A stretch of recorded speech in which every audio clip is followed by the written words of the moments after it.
قل هذه سبيلي أدعو إلى الله على بصيرة أنا ومن اتبعني وسبحان الله وما أنا من المشركين.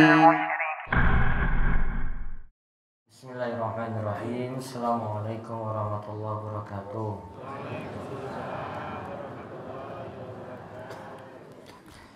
Alhamdulillahi rabbil alamin. Hamdan katsiran thayyiban mubarakan fi kama yuhibbu rabbuna wa yardah. Wa asyhadu an la ilaha illallah wahdahu la syarika lah. Wa asyhadu anna Muhammadan abduhu wa rasuluh. Allahumma salli ala nabiyyina Muhammad wa ala alihi wa man tabi'ahum bi ihsan ila yaumiddin. Allahumma inna nas'alukal jannah wa na'udzubika minan nar. Puji syukur kita panjatkan pada Allah. Salawat dan salam mugi-mugi tercurah pada junjungan kita Nabi besar Nabi Agung Muhammad sallallahu alaihi wasallam. Baik, pada kesempatan malam hari ini kita diberi nikmat oleh Allah untuk duduk kembali dalam majelis yang mudah-mudahan bawa berkah bagi kita sekalian, berkah ilmu, berkah amal, dan berkah dakwah, serta kita senantiasa diberikan kesabaran. Dan mungkin kita semuanya dimudahkan untuk urusan-urusan, diberikan kemudahan dalam hal rezeki, dan diangkat segala kesulitan yang ada. Allahumma amin. Sekarang lagi sibuk apa bapak ibu-ibu? Masih jagung apa bapak? Kapan sumbangannya rampung?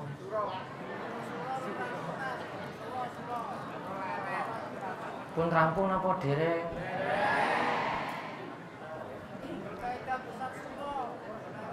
Puncak nyumbang niku kapan toh puncaknya? Bulan besar. Bukan Syawal ini toh? Hah? Bukan Syawal. Sehari berapa jenengan nyumbang? Kok manut-manut kepiye toh duwe utang kok? Ora, nyumbang ini kan berarti kan jenengan utang. Utang apa bukan itu? Jenengan nyumbang ke tempat lain, terus pingin dapat kembalian lagi itu dari sumbangan tadi kan? Alah. Arek ngopo dicatat to, Pak? Kayak aku ora ngerti wae to. Hah? Ora ya liyane to ora Pak Sudar. Pak Sudar ora usah ngomong wae nih. Hah? Dicatat nama mboten niku? Nah, kuwi. Terus pengin dikembalikan sama toh? Iya toh? Wes jujur wae ora apa-apa kok. Kayak aku ora ngerti wae to, Pak. Malah lebih. Wes nyumbang ping telu pengin jaluk meneh ping telu coba lihat. Iya tak? Sehari bisa 500.000 enggak itu kalau nyumbang? Ada 500.000 sehari. Penghasilannya padahal aduh ya Allah, sakit tenan ya wong Gunung Kidul ki ya Allah. Ora usah dibahas ini.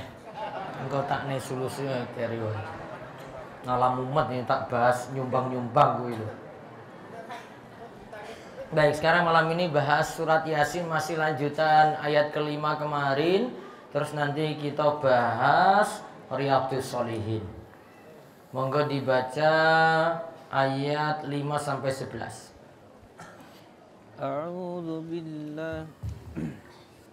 أعوذ بالله من الشيطان الرجيم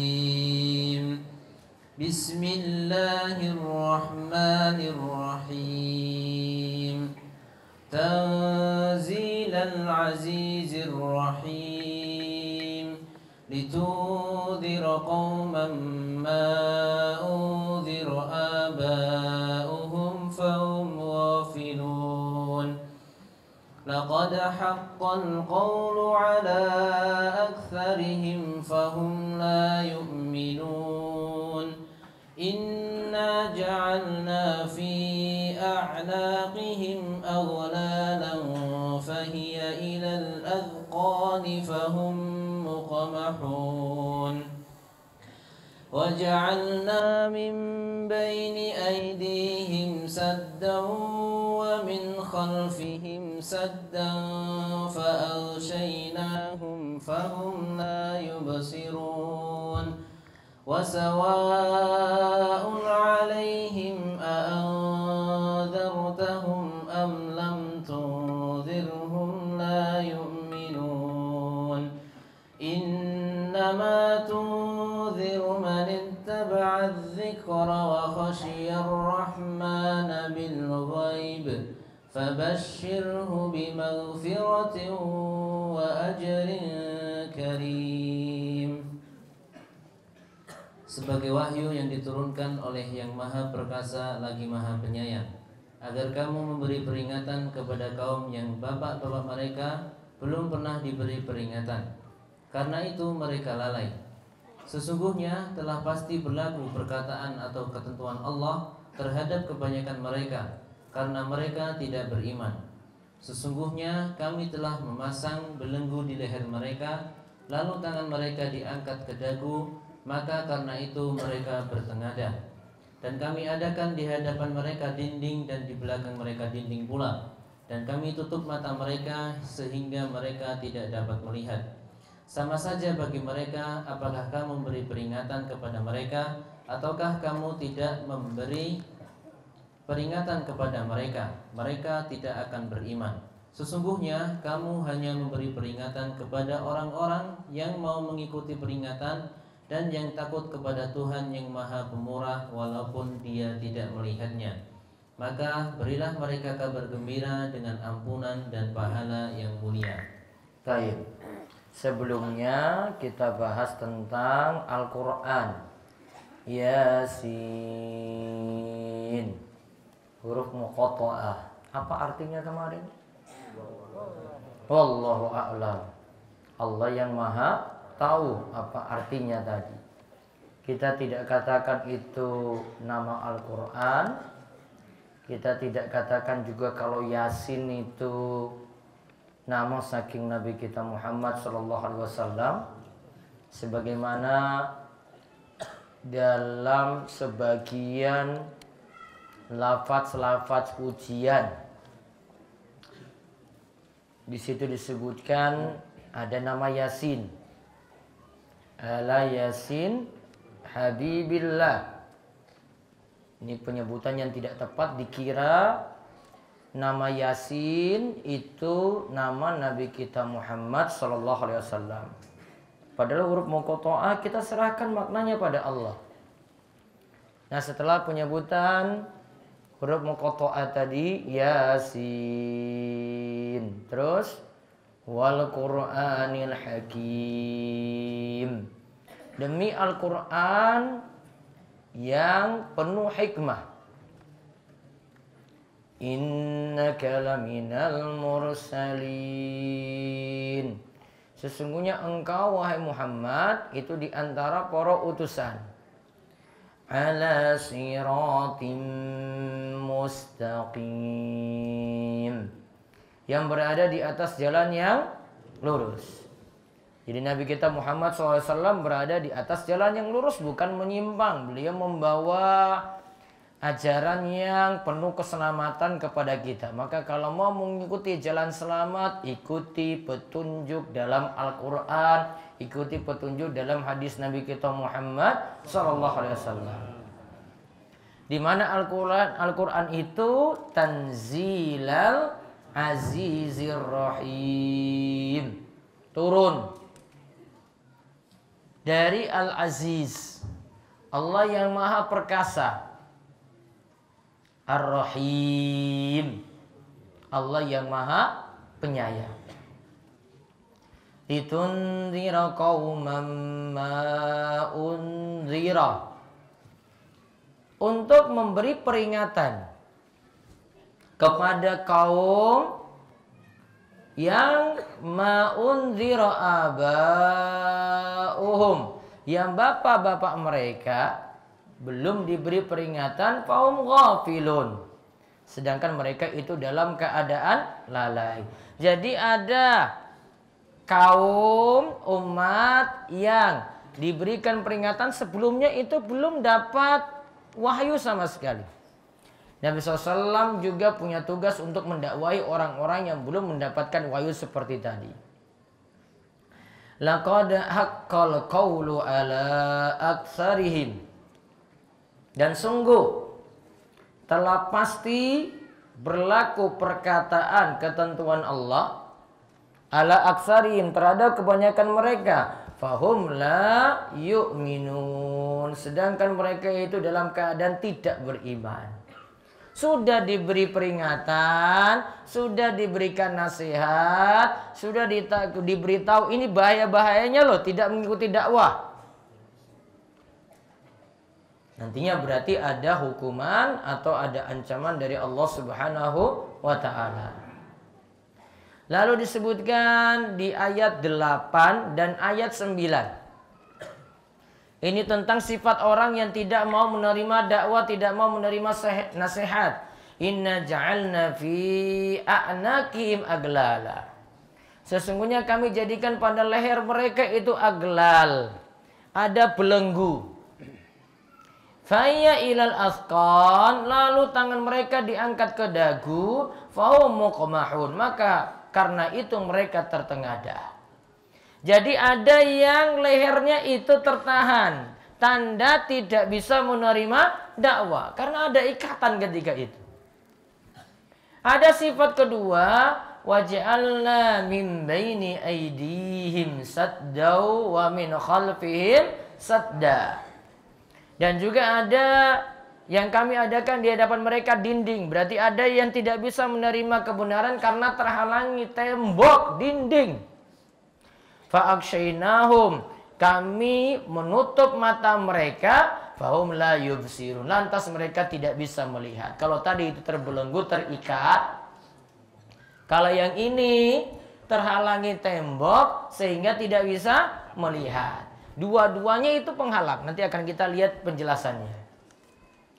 Wasawa'un alaihim anzartahum am lam tundirhum la yu'minun. Sama saja bagi mereka, entah engkau memberi peringatan kepada mereka atau tidak beri peringatan, mereka tidak akan beriman. Lihat, diberi peringatan atau tidak diberi peringatan, tetap tidak mau beriman.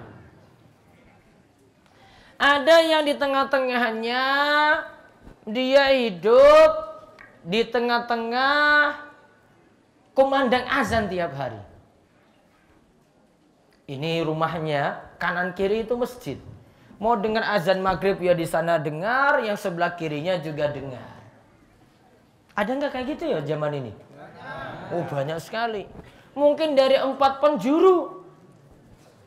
Rumahnya itu dikelilingi 4 dusun. Wah, ini dusun pertama, dusun kedua, dusun ketiga, dusun keempat. Bolak-balik azan itu berkumandang, mau ada azan atau enggak pernah ke masjid. Wonten apa mboten gini? Hah? Wah, apalagi sudah lewat Ramadan, ya Allah. Masjid-masjid itu semakin, bukan safnya tambah maju ya. Safio jelas-jelas kosong ya kalau sekarang ini. Apalagi musim nyumbang, musim jagung, wah orang sudah sibuk sana sini. Apalagi kalau subuh-subuh, wah dingin sekali. Iya toh Bapak? Ya. Paling gawe-gawe alasan, wah Ustaz aku entuk tayamu apa ora ya? Kepiara tayamu ya enak banyune kok. Ademe yo biasa. Paling cuma 17 derajat atau 15 derajat. 18. Wah, 18. Enggak sampai 0 derajat. Belum sampai beku seperti es. Iya tak? Belum. Kecuali kalau dia di puncak-puncak tinggi sekali, misal 0 derajat. Ini nggak ada kesusahan. Mau bolak-balik ya sana azan sini azan, mau teriak as-sholatu khairum minan naum. As-sholatu khairum minan naum, mungkin naumnya panjang atau pendek atau naumnya iki? Naum gitu. Kenapa alasannya? Kenapa? Tajwidnya kepiye ta, Pak? As-sholatu khairum minan naum. Atau as-sholatu khairum minan naum. Kenapa?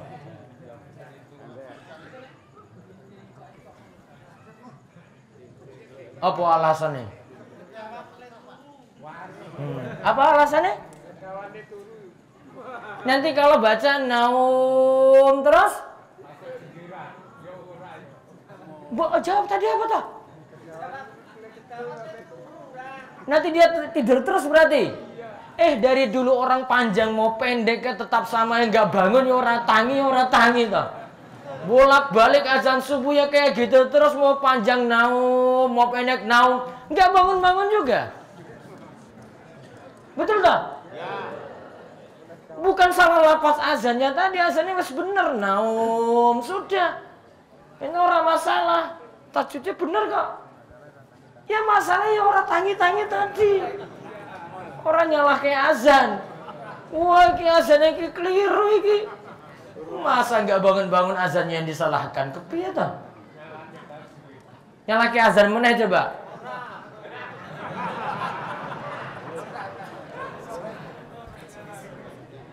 Masa azannya yang salah? Itu dari itu, mau dia diberi peringatan atau enggak ya sama saja. Ya toh? La yu'minun, sama-sama tidak beriman. Dengar tiap hari ada ngaji kanan kiri gitu. Wah, apalagi di Gunung Kidul pengajian di mana-mana. Mau di kota kek, mau di desa kek, di dusun-dusun ada pengajian di situ. Sekarang mau ada alasan apa coba? Alasannya cuma malas. Coba nanti kalau di hari kiamat ditanya, kenapa kamu itu nggak ngaji? Coba mau jawab apa? Paling gur males. Karena dia mau bilang, saya nggak sampai dakwah di tengah-tengah saya. Saya nggak pernah dengar itu sholat, saya nggak pernah dengar itu kewajiban untuk puasa, saya nggak pernah dengar kewajiban untuk bayar zakat. Wah, Allah bantah itu langsung. Karena sudah ada kanan kirinya. Lalu, innama tunziru man ittaba'a dzikra wa khasyiyar rahman. Sesungguhnya kamu hanya memberi peringatan kepada orang yang mengikuti peringatan tadi dan yang takut kepada Allah, di mana Allah itu tidak terlihat, bil ghaibi fabashirhu bimaghfirati wa ajrin karim. Yang ikut tadi dia akan mendapatkan ampunan dan pahala yang mulia. Dua sifat J. Yang pertama ikuti peringatan, berarti ikuti dakwah, ikuti petunjuk, ikuti nasihat. Yang kedua takut kepada Ar-Rahman, takut kepada Allah Subhanahu wa ta'ala. Balasannya apa? Dapat ampunan dan dapat pahala yang mulia. Maka sifat orang yang mau menerima dakwah itu ada dua. Satu, dia ikuti tadi. Yang kedua, karena takut kepada Allah Subhanahu wa ta'ala. Walaupun Allah tidak pernah dia lihat di dunia. Kita selama ibadah sampai saat ini tidak pernah melihat Allah.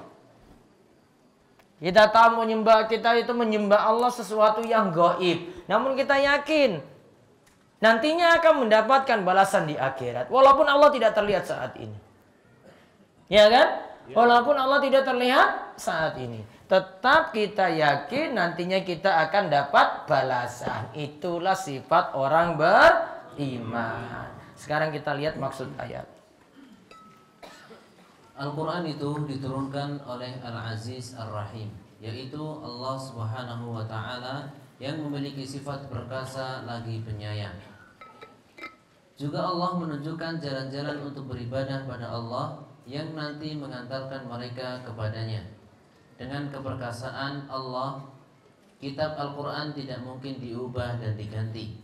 Dengan Al-Quran Allah menyayangi hambanya yang akan mengantarkan mereka kepada surga. Itulah kenapa Al-Quran diturunkan oleh yang maha perkasa lagi maha penyayang. Nah, ini sudah kita bahas kemarin. Terus sekarang Allah bersumpah.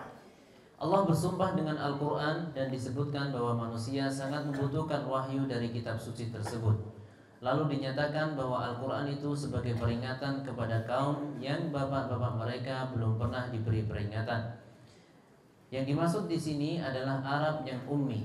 Maksud yang ummi adalah mereka belum pernah diturunkan kitab, kosong dari kerasulan, berada dalam kebodohan dan kesesatan, atau disebut berada dalam masa fatrah. Masa fatrah itu masa antara nabi sebelumnya dengan nabi sesudahnya, itu belum ada wahyu lagi. Masa fatrah itu masa kosong. Kosong dari kerusulan. Nah, orang tua Nabi SAW adalah di antara yang hidup di masa itu. Nah, Nabi SAW diutus di tengah-tengah umat yang belum tahu apa-apa. Kitab itu belum punya. Kebodohan itu merajalela. Kesesatan di mana-mana. Makanya tadi disebut Arab yang ummi. Ummi itu tidak tahu apa-apa. Kitab belum punya. Kosong dari Rasul. Berada dalam kebodohan dan berada dalam kesesatan.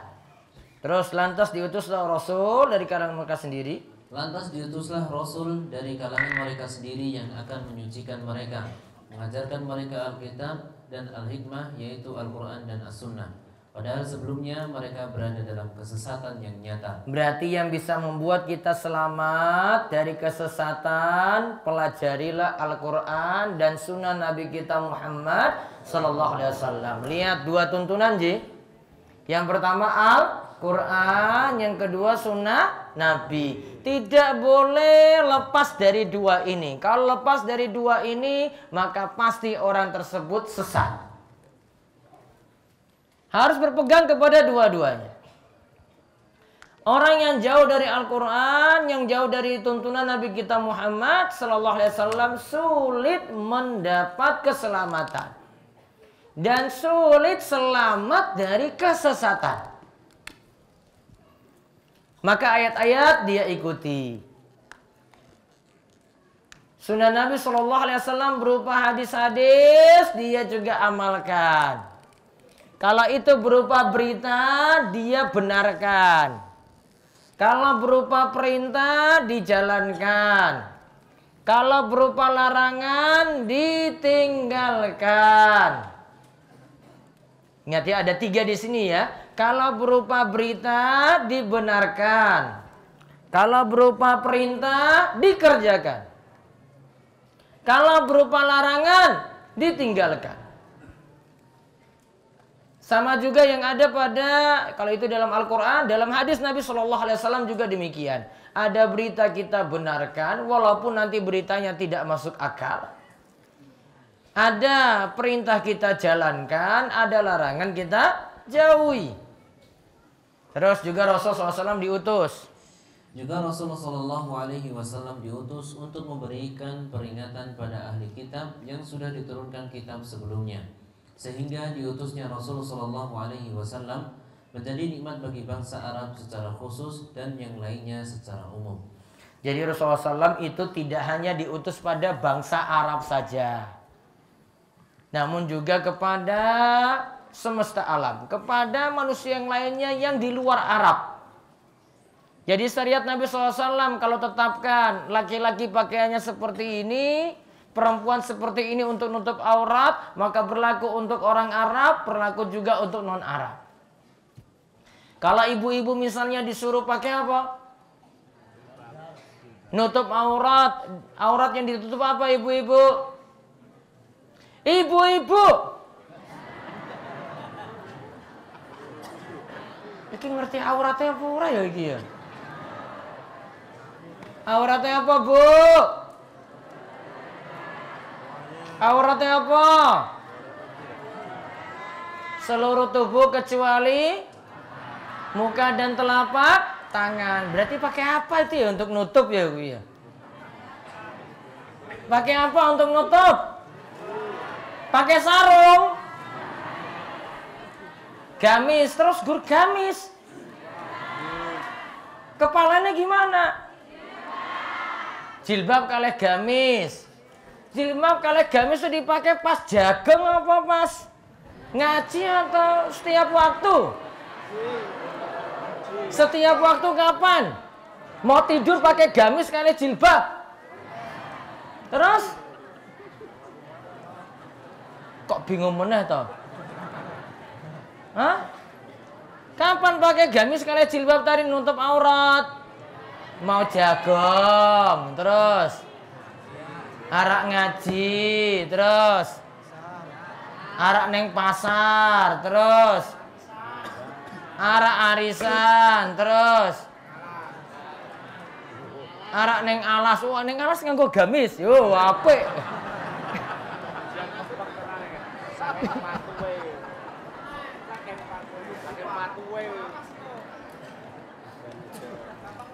Iya betul tak pakaiannya. Apa masalah coba? Nganggo gamis neng alas. Hah? Boleh nggak ibu nganggo gamis neng alas, Bu? Boleh. Kok sewot toh bapak ini? Pak Sukar yang sewot.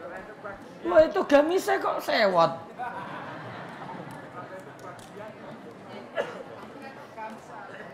Yang masalah itu jika ibu-ibu itu cuma ngertine ngangge jilbab, itu cuma waktu-waktu tertentu, musibah. Karena jilbab tadi wong Arab ya pakai tiap waktu, kita di sini juga ya pakai tiap waktu. Pokoknya kalau yang keluar rumah sudah nampak di situ orang-orang luar, enggak lagi di situ bukan hanya dengan mahramnya atau suaminya, yo maka pantas itu tutup aurat. Wajib. Itu bukan sunnah, bukan boleh-boleh saja. Itu hukumnya apa? Wajib. Ajaran Nabi berlaku untuk orang Arab, berlaku juga untuk non-Arab. Sehingga nggak boleh protes nih jilbab. Wah, ini jilbab ini cuma pakaiannya wong Arab. Wah, nggak boleh. Ini pakaiannya yang Nabi SAW syariatkan untuk yang berada di sana ketika beliau diutus. Yang di luar Arab juga sama seperti itu. Pakaiannya juga sama. Nggak boleh di situ ada perbedaan. Karena Rasulullah SAW itu rahmatan lil alamin. Rahmat untuk semuanya. Berarti syariatnya juga untuk semuanya. Terus namun mengenai peringatan tersebut. Namun mengenai peringatan tersebut ada yang mau menerima dan ada yang tidak mau menerima. Ada yang mau menerima, ada yang tidak mau menerima. Terus yang tidak mau menerima. Yang tidak mau menerima itulah yang Allah disebutkan. Sesungguhnya telah pasti berlaku perkataan atau ketentuan Allah terhadap kebanyakan mereka karena mereka tidak beriman. Nah, terus disebutkan kendala mereka untuk beriman. Disebutkan kendala mereka untuk beriman. 1. Sesungguhnya kami telah memasang belenggu di leher mereka, lalu tangan mereka diangkat ke dagu, maka mereka bertengadah. Ya, terus yang kedua, kami adakan di hadapan mereka dinding dan di belakang mereka dinding pula. Dan kami tutup mata mereka sehingga mereka tidak dapat melihat. Kalau di poin pertama itu ada belenggu, poin kedua itu ada dinding. Terus lihat keterangannya di bawah. Inilah dua penghalang yang membuat mereka sulit menerima kebenaran. Maksud penghalang pertama? Maksud penghalang pertama bahwa ada belenggu yang bermakna majas yang menghalangi mereka untuk beriman kepada Allah. Ada juga ulama yang mengatakan maksudnya adalah belenggu secara hakiki yang menghalangi mereka. Ada ulama juga yang menafsirkan bahwa yang dimaksud adalah belenggu yang akan diberikan pada mereka ketika berada di neraka kelak. Nah, belenggu sini bisa maknanya itu hakiki, bisa majasi, bisa belenggu ini maksudnya ketika mereka di neraka nanti diikat. Terus Syekh Abu Bakar Jabir Al-Jazairi. Syekh Abu Bakar Jabir Al-Jazairi menyatakan bahwa sifat ini mereka tidak bisa melakukan kebaikan seperti berinfak karena tangan mereka terbelenggu dan mereka tidak bisa melihat kebenaran karena kepala mereka menengadah. Nah, kita infak pakai apa? Tangan. Nah, berarti kalau tangannya diikat tidak bisa sedekah. Terus nanti kepalanya juga menengadah, berarti tidak bisa memandang kebenaran. Kamu kebenaran dilihat gini ke depan. Kalau gini dangak terus, sulit untuk melihat kebenaran. Terus keterangan di bawahnya lagi. Maksud penghalang kedua adalah ada dinding yang menghalangi mereka untuk beriman. Mereka tidak bisa keluar dari kekafiran karena penghalang tersebut. Berarti ada dinding, ada tembok yang halangi mereka sehingga tidak bisa keluar dari kekafiran. Terus Syekh Abu Bakar Jabir Al-Jazairi, Syekh Abu Bakar Al-Jazairi juga menyatakan bahwa yang dimaksud adalah mereka telah dihiasi dengan kenikmatan dunia. Sama sekali mereka tidak melihat keadaan luar. Mereka akhirnya terhalang dari beriman dan tidak bisa meninggalkan kesyirikan dan kekafiran. Untuk akhirat pun dianggap buruk dan menganggapnya tidak ada, karena mereka enggan bertaubat dan berzikir sebab mereka tak takut akan siksa akhirat. orang seperti ini sifatnya terus saja diliputi dengan kenikmatan dunia. Pikirannya tiap hari cuma dunia, dunia, dunia, harta, harta, harta, dan seterusnya. Tidak mau melihat keadaan luar. Mereka akhirnya tidak mau beriman. Terus ada kesyirikan, ada kekafiran, tidak mau ditinggalkan. Ada yang tidak mau tinggalkan kesyirikan, tidak mau tinggalkan kekafiran karena faktor dunia. Ada yang karena penghasilan, budaya syiriknya nggak mau dia tinggalkan. Kalau penghasilannya berarti ujung-ujungnya urusan perut. Iya tak? Urusan perut. Wah, saya nanti mau makan ini bagaimana? Wah, nanti hidup saya seperti apa kalau saya tinggalkan syirik semacam ini? Saya tinggalkan kafiran seperti ini. Wah, nanti penghasilan saya nggak ada lagi. Saya nggak bisa makan lagi besok. Macam-macam alasan dunia disebutkan. Terus untuk akhirat pun dianggap buruk. Dan menganggapnya tidak ada.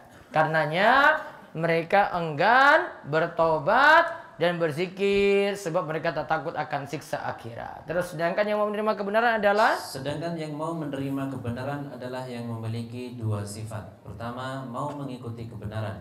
Dua, takut pada Allah. Itulah mereka yang mendapatkan ampunan dan pahala yang besar karena amalan soleh yang mereka kerjakan. Lihat, itulah yang mengikuti kebenaran. Manittaba'a dzikra. Terus wa khasyya rahman, yang takut kepada Allah. Itulah mereka yang mendapatkan ampunan dan pahala yang besar. Wallahu a'lam bishawab. Itu sedikit keterangan dari ayat 5 sampai 11. Di antara maksud penjelasan ini adalah orang-orang yang tidak mau menerima kebenaran, tidak mau menerima Al-Quran, tidak mau menerima ajaran Nabi kita Muhammad sallallahu alaihi wasallam. Berarti sikap kita sebagai orang muslim sebaliknya. Kalau ada ajaran saking Rasul diterima, ada ajaran dalam Al-Quran juga diterima. Tidak boleh ditolak dengan alasan apapun. Demikian kita cukupkan, mugi-mugi manfaat. Mudah-mudahan Allah terus beri kita taufik dan hidayah, dan kita senantiasa diparingi rizki, kesehatan, umur panjang, dan mudah-mudahan diberikan husnul khotimah. Kita tutup kalian doa kafaratul majlis. Monggo. Subhanakallahumma bihamdika asyhadu an la ilaha illa anta astaghfiruka wa atubu ilaik. Assalamualaikum warahmatullahi wabarakatuh.